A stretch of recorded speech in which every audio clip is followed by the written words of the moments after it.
चलिए, तो आज का टॉपिक अपना है एसीटेट आयन। सबसे पहला पार्ट है solubility.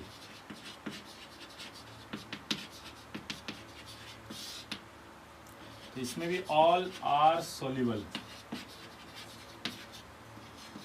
Excluding Ag plus Cu2+2 और Hg2+2। तो क्या बोला मैंने, जल्दी बताओ। जितने भी एसीटेट होंगे वो सारे सॉल्युबल होंगे, एक्सेप्ट आपके कौन होगा, Ag प्लस होगा, Cu2+2 होगा और Hg2+2 होगा, मर्क्यूरस आयन, ये सब इनसॉल्युबल होंगे। ठीक है। अब एक खास बात होती है कि some basic acetate, some basic acetates of Fe+3, Al+3 और Cr+3 ये भी इनसॉल्युबल होते हैं। मतलब इनके नॉर्मल एसीटेट तो सॉल्युबल होंगे, लेकिन जो बेसिक एसीटेट होगा, बेसिक एसीटेट कैसे होता है, जैसे मैं आपको बताता हूँ। लाइक इस तरह का कोई कंपाउंड आ गया जिसमें एसीटेट भी आ गया और OH भी आ गया, तो that is called basic acetate. ये मैंने पहले भी बताया था आपको कि OH हो जाए और कोई और आयन आ जाए तो उसे बेसिक वर्ड बोलते हैं। तो बेसिक एसीटेट इनसॉल्युबल होंगे, तो इसका भी ऐसा वाला इनसॉल्युबल होगा, इसका भी ऐसा वाला इनसॉल्युबल होगा। ठीक है। तो सॉल्युबिलिटी क्या याद करिए, जल्दी बताओ हमने, कि all are soluble excluding Ag plus Ag2+2 और Cu2+2। ठीक, ये इनसॉल्युबल होंगे। सम बेसिक एसीटेट्स भी इनसॉल्युबल होंगे। क्लियर सबको यहाँ तक? ये होते हैं बेसिक एसीटेट्स। ठीक, अब आएगा सबसे पहले टेस्ट विद एसिड।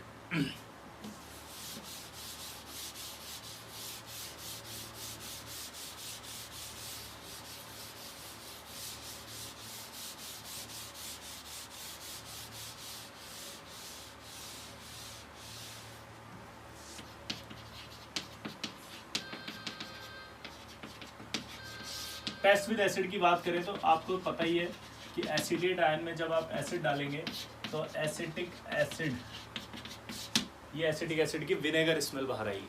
क्या बोला, जल्दी बताओ मैं। एसिडेट आयन में जब एसिड डालेंगे तो कौन सी गैस आएगी, एसिटिक एसिड। और एसिटिक एसिड का जो ऑब्जर्वेशन मैंने बताया था वो क्या बताया था आपको, विनेगर स्मेल। कैसा, विनेगर स्मेल। कैसा है भाई, विनेगर स्मेल। ये विनेगर स्मेल आ जाएगी इसमें। क्लियर सबको? तो विनेगर स्मेल में एक खास बात छुपी हुई है, ध्यान से सुनना, कि जब आप डाइल्यूट H2SO4 से डालते हो, डाइल्यूट एसिड यानी कि डाइल्यूट H2SO4 डालते हो, तो जो विनेगर स्मेल होती है वो इजीली रिकॉग्नाइज्ड हो जाती है। ठीक है। लेकिन यहीं पर अगर आपने कंसंट्रेटेड H2SO4 ले लिया तो जो विनेगर स्मेल होती है एसिटिक एसिड की, वो आती है concentrated vapour form of acetic acid with SO2। तो ये जो मिक्सचर होता है वो पेनिट्रेट करता है हमें, जिसकी वजह से मास्क रिक्वायर्ड होता है। मतलब वो इतना ज़्यादा पेनिट्रेट करता है कि हमें मास्क लगाना पड़ता है। ठीक है। इस वजह से अगर आप डाइल्यूट H2SO4 यूज़ करोगे तो आपको ये मास्क नहीं लगाना पड़ेगा, प्लस आपको पेनिट्रेशन इफेक्ट भी नहीं आएगा इसका, इस तरह से। तो उस वजह से क्या होगा कि प्रेफरेंस जो दी जाती है वो डाइल्यूट H2SO4 को दी जाती है रादर देन कंसंट्रेटेड H2SO4, क्योंकि डाइल्यूट H2SO4 के केस में ये एसिटिक एसिड वेपर जो है वो डाइल्यूटेड हो जाती है, क्योंकि इसमें स्टीम भी होती है, वाटर वेपर्स भी तो आएंगी जब आप इसे हीट करोगे। तो आपने जैसे इसमें एसिड डाला, एसिटिक एसिड की वेपर निकली, एसिटिक एसिड की जो वेपर निकली, उन एसिटिक एसिड की वेपर के साथ साथ वाटर, क्योंकि उसे हीट करना पड़ता है, तो हीट करेंगे तो वाटर वेपर भी साथ में आएंगी, तो जो वेपर होगी वो डाइल्यूटेड फॉर्म में आ जाएंगी। जो वेपर होगी वो कैसी हो जाएगी, डाइल्यूटेड फॉर्म में आएगी, तो वो इजीली रिकॉग्नाइज्ड होगी। लेकिन अगर आपने कंसंट्रेट H2SO4 ले लिया तो कंसंट्रेट H2SO4 के केस में concentrated vapour of acetic acid होगी विद SO2, जो बहुत ज़्यादा पेनिट्रेट करेगी हमारे को, इस वजह से हम उसको ले नहीं पाएंगे। ठीक है। तो प्रेफरेंस इसलिए इसको किस में रखा जाता है, डाइल्यूट एसिड्स के ग्रुप में रखा जाता है। ठीक है, लिख लेना, ये बात इंपॉर्टेंट है।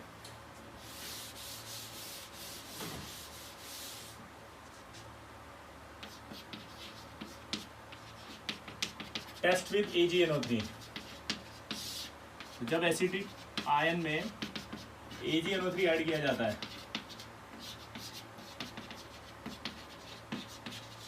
तो सिल्वर एसिटेट का व्हाइट PPT बनता है।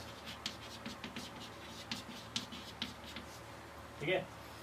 ये व्हाइट PPT अमोनिया में सोल्यूबल है और डाइल्यूट HNO3 में भी सोल्यूबल है, ये हम पहले भी पढ़ चुके हैं। लेकिन यहाँ पर एक और बात है खास, कि ये जो है वो सोल्यूबल हो जाता है ऑन बॉइलिंग। यानी अगर इसको PPT को बॉईल करें तो बॉईल करने पर ये पीपीटी क्या है, पीछे की तरफ आ जाएगा, इक्विलिब्रियम वापस पीछे आ जाएगा और ये सॉल्युबल हो जाएगा। ये डिस्टिंक्शन होता है फॉर्मेट के साथ। सिल्वर फॉर्मेट अगर लेते तो सिल्वर फॉर्मेट जो होता है वो डिकम्पोज हो जाता है और ब्लैक प्रेसिपिटेट ऑफ सिल्वर बनाता है। हम एसीटेट के बाद पढ़ेंगे उसको भी, ठीक है। तो अभी राइट नाउ बस आपको ये समझ में आना चाहिए कि ये जो वाइट प्रेसिपिटेट होता है वो ऑन बॉइलिंग सॉल्युबल होता है, और जो फॉर्मेट का अगर होता तो वो ऑन बॉइलिंग वाइट पीपीटी की जगह ब्लैक पीपीटी में कन्वर्ट हो जाता। डिस्टिंक्शन बिटवीन सिल्वर फॉर्मेट और सिल्वर एसीटेट, ठीक है। ये अभी फॉर्मेट में वापस आएगा, ठीक। तो बहुत सिंपल सा सवाल था ये तो।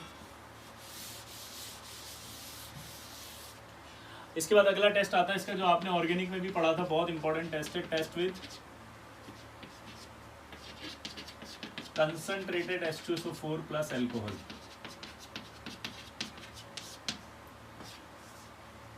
ये आपको याद हो तो आपको याद आना भी चाहिए, क्योंकि ऑर्गेनिक में आपको बहुत अच्छे से पढ़ाया जाता है कि जब आप इसकी रिएक्शन एसीटेट आयन की कंसंट्रेटेड H2SO4 से करते हैं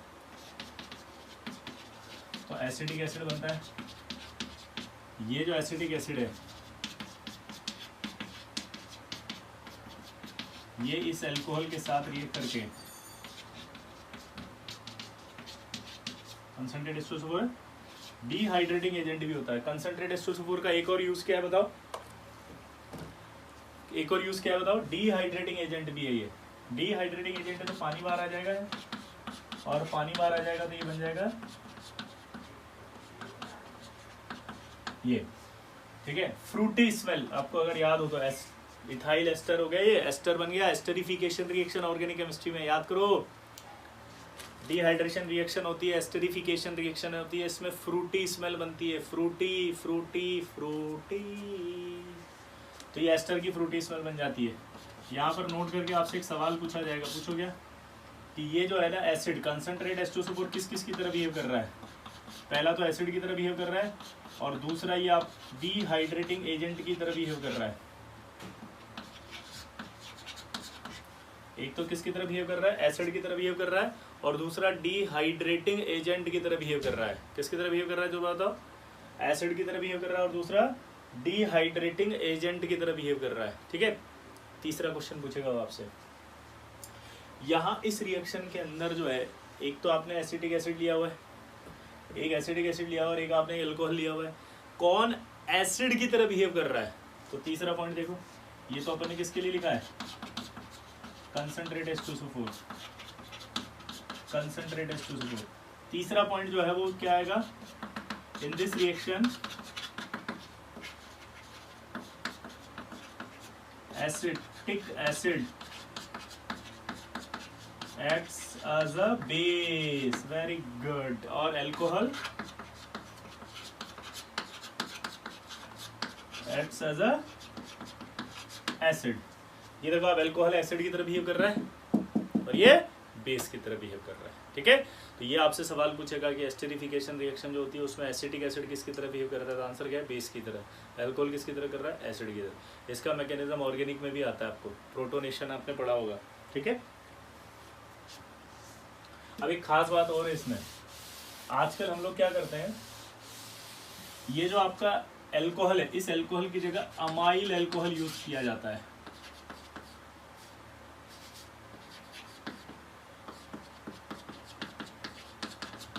ये होता है C5H11OH। अमाइल अल्कोहल का फॉर्मूला क्या है, C5H11OH। ये अमाइल अल्कोहल इसलिए यूज करते हैं क्योंकि फ्रूटी स्मेल इजीली रिकॉग्नाइज्ड हो जाती है। नोट करके लिखना, nowadays amyl alcohol is used in place of ethyl alcohol because fruity smell easily recognized, fruity smell easily recognized, fruity smell easily recognized।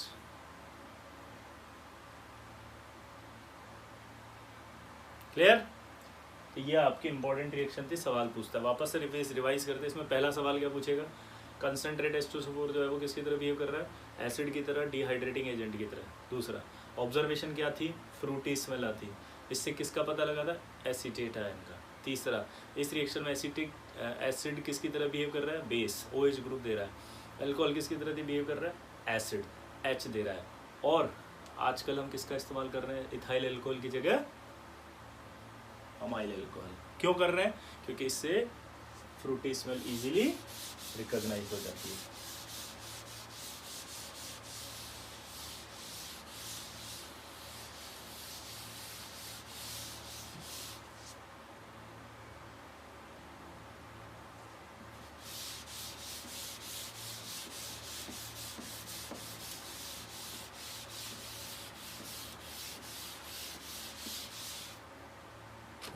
अगला है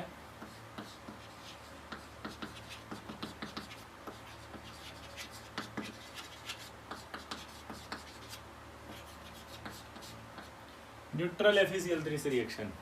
किससे? न्यूट्रल FeCl3 से रिएक्शन। किससे रिएक्शन पढ़ रहे हैं बताओ? न्यूट्रल FeCl3 से रिएक्शन। तो न्यूट्रल FeCl3 से रिएक्शन में क्या होता है जरा देखना पहले।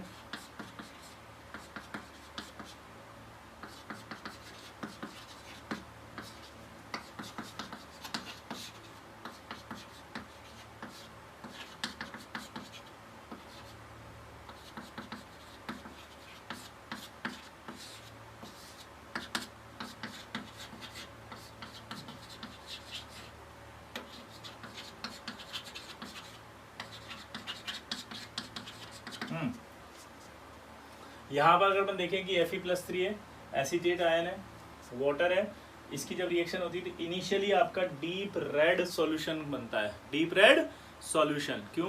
क्योंकि ये कॉम्प्लेक्स बन जाता है डीप रेड। देखो यहाँ पर Fe+3 है तो 9+, ये 2-, ये 6-, टोटल 8-, और आपका ये आ गया 2+,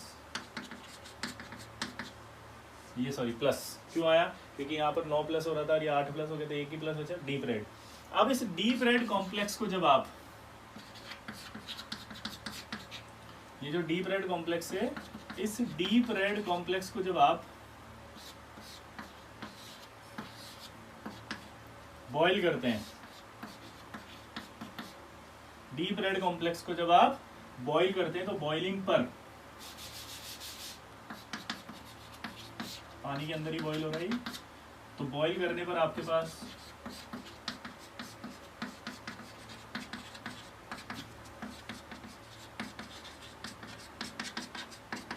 ब्राउनिश रेड प्रेसिपिटेट आ जाता है।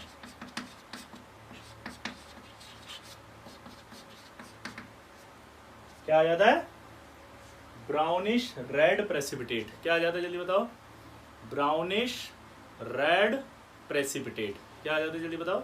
Brownish red. अब इसको दोबारा से समझेंगे आराम से, ध्यान सुनना। मान लीजिए आपने ये टेस्ट ट्यूब ली, ठीक है? इस टेस्ट ट्यूब के अंदर, मान लीजिए टेस्ट ट्यूब लिया आपने, इस टेस्ट ट्यूब के अंदर आपने सबसे पहले क्या डाल दिया? बोलो, FeCl3। यहाँ FeCl3 लिखा हुआ है, न्यूट्रल FeCl3। इसका मीनिंग क्या है अभी थोड़ी देर में बताता हूँ। न्यूट्रल FeCl3 जैसे ही डाला आपने तो ऐड करते ही पहले तो आपके बनेगा डीप रेड कॉम्प्लेक्स। ये बन गया। आप गए डीप रेड कॉम्प्लेक्स को बॉईल कर दिया। अब जैसे आपने इसको बॉईल किया तो बॉईल करने पर आपका ये ब्राउनिश रेड प्रेसिपिटेट में कन्वर्ट हो गया। ब्राउनिश रेड में कन्वर्ट होती है, आपने बोल दिया तुरंत कि एसीटेट आयन है, ठीक। अब सवाल ये पूछेगा कि न्यूट्रल FeCl3 क्यों लिया आपने यहाँ पे? सवाल क्या है बताओ? कि आपने ये न्यूट्रल FeCl3 क्यों लिया? सवाल क्या है बताओ? न्यूट्रल FeCl3 क्यों लिया? तो उसका रीजन सुनना, ठीक है?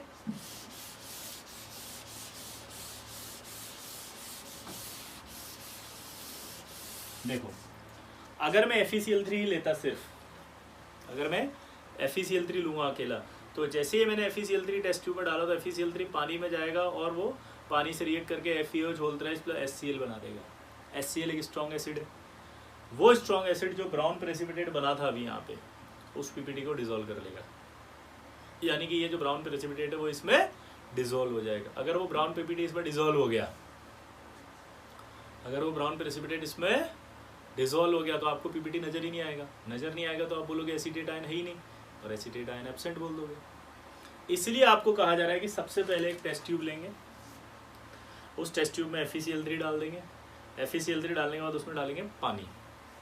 पानी डालते ही आपको पता है ये HCl बन गया इसके अंदर। अब अमोनिया सॉल्यूशन लाएंगे, ये अमोनिया सॉल्यूशन है, उस अमोनिया सॉल्यूशन को इसमें डालेंगे धीरे धीरे। ये अमोनिया सॉल्यूशन इसके अंदर धीरे धीरे डाल दिया, धीरे धीरे डालने के बाद अमोनिया अंदर जाएगा और HCl से रिएक्ट करके अमोनिया को उसको HCl को न्यूट्रल कर देगा। ये न्यूट्रल हो गया। अब इसको जब न्यूट्रल कर दिया उसने, हो गया न्यूट्रल, ये न्यूट्रल कर दिया उसने, और अगर ये न्यूट्रल हो गया तो अब HCl का खतरा खत्म हो गया। तो ये कहलाता है न्यूट्रल FeCl3। अब ये उस टेस्ट ट्यूब में डाला जाता है जिसमें एसीटेट आयन है। तो ये जैसे ही FeCl3 अंदर जाएगा वो तुरंत रिएक्ट करके डीप रेड कॉम्प्लेक्स बनेगा। डीप रेड कॉम्प्लेक्स को बॉईल करोगे तो ब्राउनिश रेड PPT आ जाएगा। ठीक है, ये ब्राउनिश क्लियर। तो इसलिए न्यूट्रल FeCl3 से टेस्ट किया जाता है। अगला है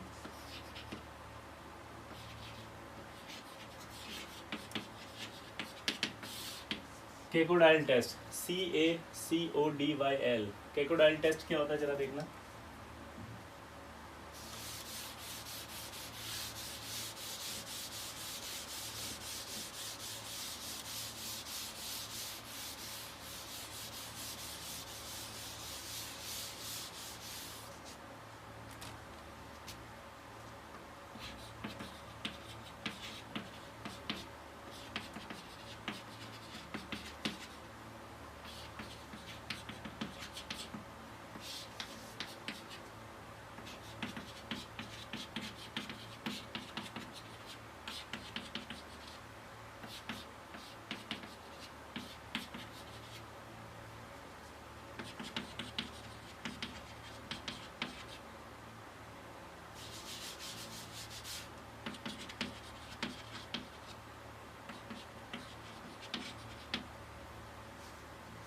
ये इसको बोलते हैं हम केकोडाइल।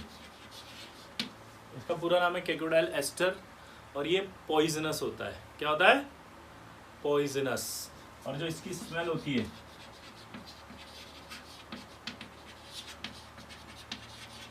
वो होती है नॉजियजिंग स्मेल। नॉजियजिंग स्मेल क्या होती है? जिससे जी घबराता है। Vomiting, garbage, rotten garbage smell. अगर आप नॉजियजिंग स्मेल की बात असली में करें तो कैसी होती है? रोटन गार्बेज स्मेल, यानी कि सड़े हुए कचरे जैसी गंध, जिससे वोमिटिंग आती है, जी मचला जाता, नॉजियजिंग स्मेल। तो बहुत सिंपल सा टेस्ट है। एक खास बात इसमें होती है कि ये पॉइजनस होता है। कैसा होता है? पॉइजनस। अब ये पॉइजनस है इसलिए क्या करेंगे? बहुत कम अमाउंट में इसका यूज करेंगे। ठीक, अब ये टेस्ट होता कैसे, ध्यान सुना। ये खाली टेस्ट ट्यूब लेनी है, पानी नहीं लेना, सोडा एक्सट्रैक्ट सोल्यूशन नहीं लेना, खाली ड्राई कंडीशन। उसमें थोड़ा सा क्या डालते हैं? आर्सेनस ऑक्साइड। ये सोडियम एसीटेट है, उसका सॉल्ट डालते हैं। डाल दिया और इसे हीट करते हैं। अगर एसीटेट होगा तो हीट करते ही केकोडाइल बनेगा और बाहर निकलेगा। बाहर निकलते हुए जी घबराने लग जाएगा। ठीक, ये पता लग जाएगा कि है। इसकी खास बात ये है कि लिमिटेड अमाउंट में करते हैं क्योंकि पॉइजनस होता है। ज़्यादा करोगे तो खुद ही लुढ़क जाओगे। ठीक है, तो बहुत सिंपल है। अब इसमें सवाल क्या पूछेगा? सवाल कुछ नहीं, एक सिंपल स्टेटमेंट होता है कि केकोडाइल टेस्ट कौन सा आयन देता है, तो आप आंसर टिक कर देना एसीटेट आयन, बस। दूसरा अगर पूछ लेगा डेप्थ में तो ये पूछेगा कि ये कैसी स्मेल रखता है, तो नॉजियजिंग स्मेल। तीसरा पूछेगा तो केकोडाइल कौन है, ये है ASOS CH3CH3CH3CH3। ठीक है, और पूछ ले तो पॉइजनस होता है, ये भी लिख देंगे। 4 सवाल पूछेगा सिंपल से। ठीक है, कुछ भी नहीं है खास। अगला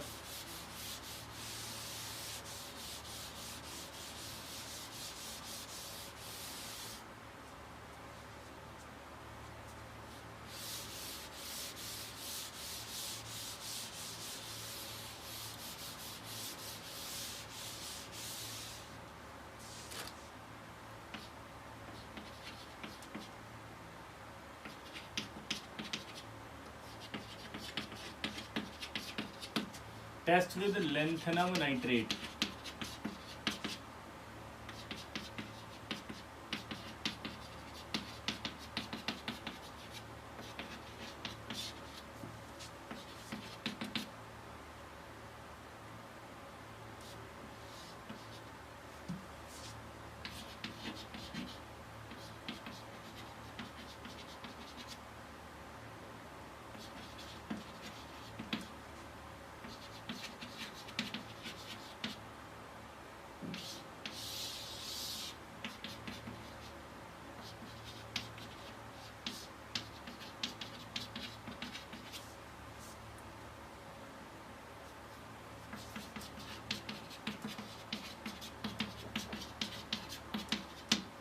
देखो इधर बहुत आसान टेस्ट है। इसमें क्या करना है, आपको टेस्ट ट्यूब लेनी है। ये आपने इसकी टेस्ट ट्यूब ली, टेस्ट ट्यूब में एसीटेट है कि नहीं पता लगाना था। एसीटेट अपने को देखना है, हो सकता है एसीटेट है और हो सकता है नहीं है। तो आप इसमें थोड़ा सा लेंथेनम नाइट्रेट डाल दो। लेंथेनम नाइट्रेट डालने के बाद इसमें डाल दो आप I2, आयोडीन डाल दिया। आयोडीन डालने के बाद इसमें आप डाल दो NH4OH। ये आपने NH4OH अमोनिया सॉल्यूशन, NH4OH मतलब क्या डालना है, अमोनिया सॉल्यूशन। लेंथेनम नाइट्रेट डाल दिया, I2 डाल दिया, NH4OH डाल दिया और क्या डाल दिया आपने, एसीटेट आयन, जो कि ऑलरेडी होगा। अब इस सॉल्यूशन को बॉईल किया up to boiling point of this solution, यानी कि बॉईल करना है इसको। जैसे ही बॉईल करेंगे तो थोड़ी देर बाद आप क्या देखेंगे, अंदर ब्लू सॉल्यूशन आया होगा। तो ये जो ब्लू सॉल्यूशन आता है वो प्रोबेबली ड्यू टू एडसॉर्प्शन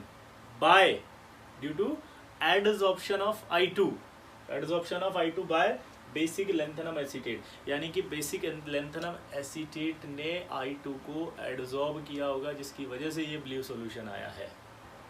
क्या होगा जल्दी बताओ, बेसिक लेंथेनम एसीटेट ने I2 को एडसॉर्ब किया होगा, जिसकी वजह से ये ब्लू सॉल्यूशन आया है। क्लियर। तो अब देखो आप I2 तो ये डाली थी, यहाँ से आई होगी। बेसिक मीडियम अमोनिया सॉल्यूशन वहाँ से डाला तो आया होगा।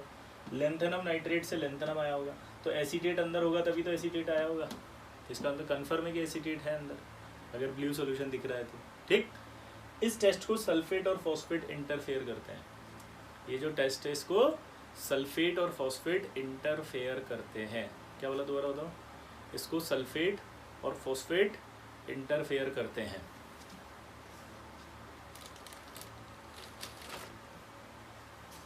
ठीक है, ये आपका एसीटेट आयन समाप्त। अब ये जो एसीटेट होता है ना, इस एसीटेट की तरह एक रिएक्शंस और होती हैं और वो भी सेम रिएक्शन ही देता है, और उसका नाम है फॉर्मेट आयन। ये ठीक है, कभी कभी कंपैरिजन में आ जाता है, इसलिए मैं इसको भी पढ़ा देता हूँ ताकि आप बिल्कुल क्लियर कट रहे आंसर में। फॉर्मेट आयन में क्या होता है जरा सुनना। पहला वही test with acid, solubility acetate की तरह ही है ना। टेस्ट विद एसिड, जैसे ही आप फॉर्मेट में एसिड डालोगे तो डाइल्यूट H2SO4 डालते ही वही फॉर्मिक एसिड बनेगा, और फॉर्मिक एसिड जो होता है उसकी वही पंजेंट स्मेल। ठीक है, लेकिन अगर आपने यहाँ पर कंसंट्रेटेड H2SO4 डाल दिया तो कंसंट्रेटेड H2SO4 डालते ही फिर CO बनेगा। क्यों? क्योंकि कंसंट्रेट H2SO4 डिहाइड्रेटिंग एजेंट होगा, वो इस फॉर्मिक एसिड में से बाहर निकाल देगा पानी को बाहर निकालेगा तो CO बचेगा। तो अच्छे से नोट करके लिखना, डाइल्यूट H2SO4 यूज़ करेंगे तो फॉर्मिक एसिड की पंजेंट स्मेल आएगी, और अगर आपने क्या ले लिया यहाँ पे कंसंट्रेटेड H2SO4 ले लिया तो फिर CO बनेगा। क्यों? क्योंकि फॉर्मिक एसिड में से कंसंट्रेटेड H2SO4 वाटर निकाल देगा, जिससे कि CO बनेगा, क्योंकि कंसंट्रेटेड H2SO4 एक डिहाइड्रेटिंग एजेंट भी है। क्लियर। तो दो गैसें अलग अलग बन गई। तो टेस्ट विद एसिड खत्म। इसके बाद जो अगला आएगा वो अगला आएगा टेस्ट विद AgNO3। तो फॉर्मेट आयन से जब अपन ने AgNO3 की रिएक्शन कराई तो वही सिल्वर फॉर्मेट बनेगा,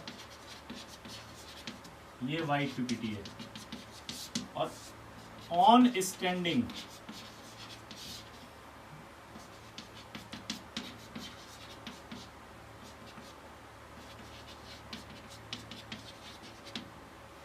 क्या बोला मैंने बताओ, ऑन स्टैंडिंग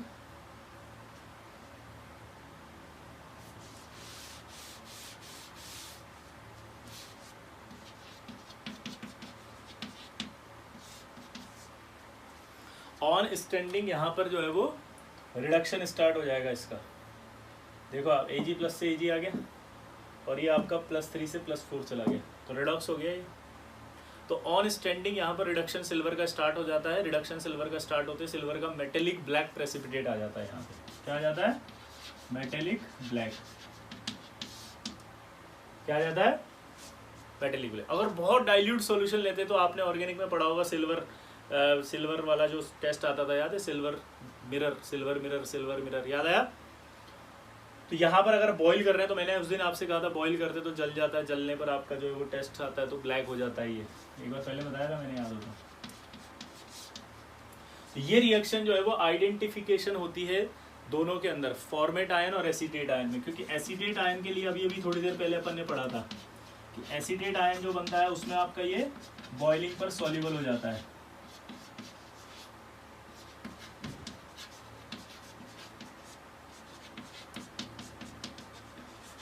याद आया? तो अगर मान लो मैं एक टेस्ट ट्यूब में आपको सिल्वर फॉर्मेट दे दूं और एक में आपको मैं क्या दे दूं, बोलो, सिल्वर एसीटेट, और आपसे कहूं कि बता किसमें सिल्वर फॉर्मेट है और किसमें सिल्वर एसीटेट है, किसमें सिल्वर फॉर्मेट है और किसमें सिल्वर एसीटेट है। अब आप कैसे करेंगे इसको? बॉईल कर देंगे। जहां आपका व्हाइट से ब्लैक हो गया वो सिल्वर फॉर्मेट था, जहां आपका सोल्यूबल हो गया व्हाइट वाला वो एसीटेट था। तो डिस्टिंक्शन बिटवीन सिल्वर फॉर्मेट और सिल्वर एसीटेट, ठीक है, नोट कर लो इसको।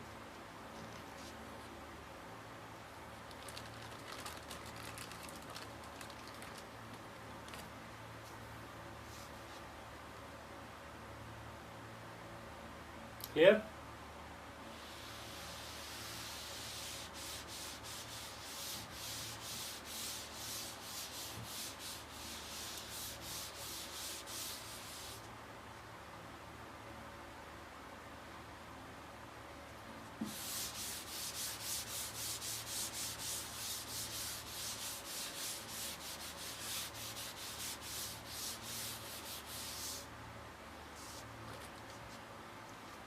क्लियर आया ना? अब टेस्ट विद वही न्यूट्रल FeCl3, या पहले एक इम्पोर्टेंट है, टेस्ट विद BaCl2 CaCl2। तो यहाँ पर वही वाली बात आएगी कि BaCl2 और CaCl2 से अगर आप रिएक्शन कराएं फॉर्मेट आयन की तो वो सॉल्युबल होगा। अगर मैं एसीटेट आयन की बताऊंगा तो भी वो सॉल्युबल होगा। सॉल्युबिलिटी आती है ना, तो ये दोनों तो सॉल्युबल हैं, तो इससे तो डिस्टिंक्शन होगा नहीं। एक आयन और पढ़ाऊंगा अभी, ऑक्सलेट, बट ऑक्सलेट जो होगा वो वाइट पीपीटी देगा, ठीक है। ऑक्सलेट आयन इनके साथ रिएक्ट करके क्या देगा, वाइट पीपीटी, जब मैं ऑक्सलेट पढ़ूंगा तो यानी कि अगर फॉर्मेट और ऑक्सलेट दे दे और आपसे क्या डिस्टिंक्शन करो तो क्या इसकी हेल्प से कर सकते हैं? हाँ। अगर एसीटेट दे दे और ऑक्सलेट दे दे और आपसे कहे कि BaCl2 से डिस्टिंक्शन कर सकते हैं? हाँ। लेकिन क्या ये दोनों दे दे, इन दोनों में डिस्टिंक्शन कर सकते हैं? ना, इन दोनों में कैसे होगा, ये तो सॉल्युबल ही रहेंगे। दोबारा समझना, इसके साथ इसका अगर कॉम्बिनेशन दे, ये इसके साथ दे तो डिस्टिंक्शन हो सकता है, क्योंकि ये पीपीटी देगा ये नहीं देगा। ये दोनों मिलके आपस में डिस्टिंक्शन दे तो ये डिस्टिंक्शन कर सकते हैं, ये पीपीटी देगा ये नहीं देगा। लेकिन ये दोनों को इससे डिस्टिंक्शन नहीं कर सकती क्योंकि दोनों ही पीपीटी नहीं देते, ठीक है। ये भी इंपॉर्टेंट है, सवाल पूछता है भाई।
सेम रिएक्शन है, याद है? उसमें पढ़ाई थी मैंने आपको एसीटेट आयन के अंदर। पहले डीप रेड कॉम्प्लेक्स बनेगा, डीप रेड को आप क्या करेंगे, बॉईल, तो बॉईल करने पर आपके तुरंत टूट करके ब्राउन प्रेसिपिटेट आ जाएगा, ठीक है। नोट करो, तो सेम रिएक्शन होती है, तो इससे आइडेंटिफाई नहीं कर सकते आप, ठीक है, नोट करो।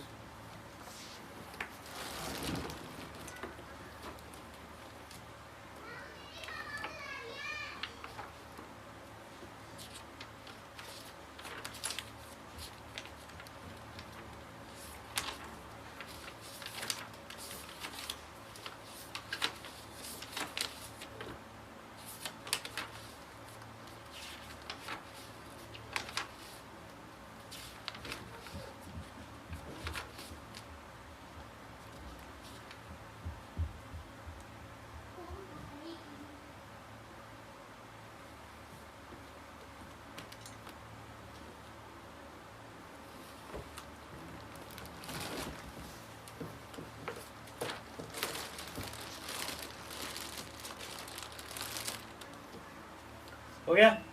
अब देखो आपको एक डाउट आ रहा होगा, जब मैं ऐसे बोल रहा था तो आपको लग रहा होगा कि सर क्या कर रहे हैं, गड़बड़ हो गई। गड़बड़ ये हो गई कि मैंने कहा था एसीटेट की तरह, तो आप ये सोच रहे होंगे कि सर इसमें गड़बड़ हो गई। मैंने कहा क्या, कि सर यहाँ पर जब आपने लिखवाया था तब लिखवाया था Fe3OH2,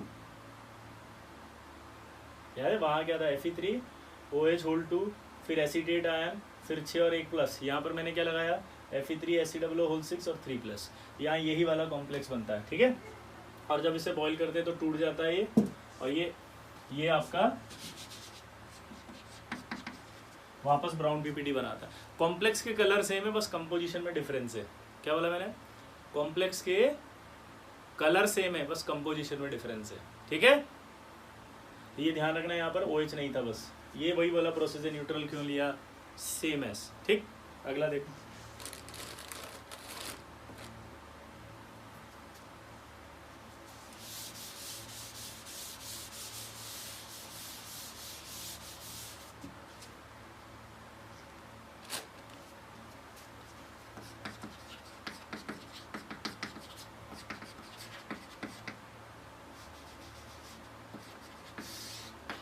टेस्ट विद HgCl2।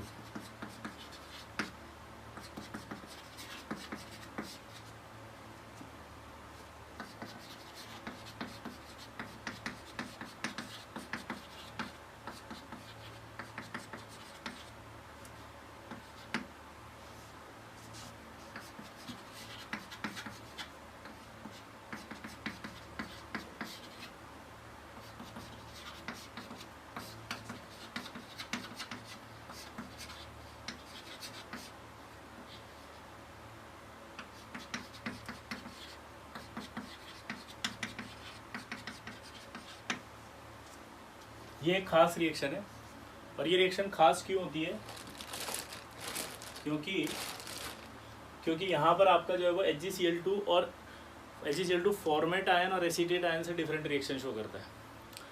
वहाँ पर मरकरी के साथ रिएक्शन होगी नहीं, क्योंकि वहाँ पर वो सॉल्यूबल हो जाएगा, तो मरकरी HgCl2 से रिएक्शन नहीं दे रहा है, एसीटेट आयन, ठीक है। यहाँ सॉल्युबिलिटी में हल्का सा डिफरेंस आ रहा है, ठीक है। जनरली सॉल्युबिलिटी सेम है, बस HgCl2 के रिस्पेक्ट में चेंज हो रही है बस। लेकिन यहाँ पर जब आप बात कर रहे हो तो यहाँ रेडॉक्स हो रहा है, देखो आप ध्यान से, ये आपका ऑक्सीडाइज हो गया, ये आपका रिड्यूस हुआ। तो जब ये रिड्यूस होता है इनिशियली तो वाइट पीपीटी बनता है, और जब ये आप थोड़ा ज़्यादा लिया हुआ होता है तो वापस इसको रिड्यूस करके Hg में लिया आता है, ठीक है।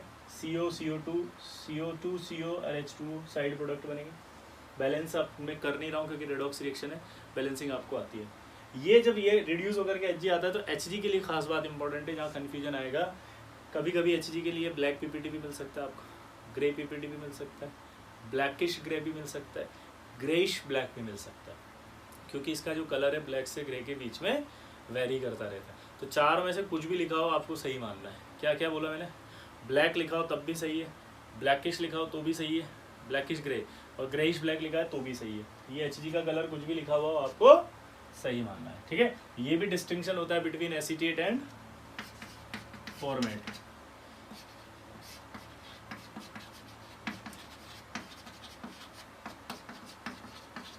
ठीक है।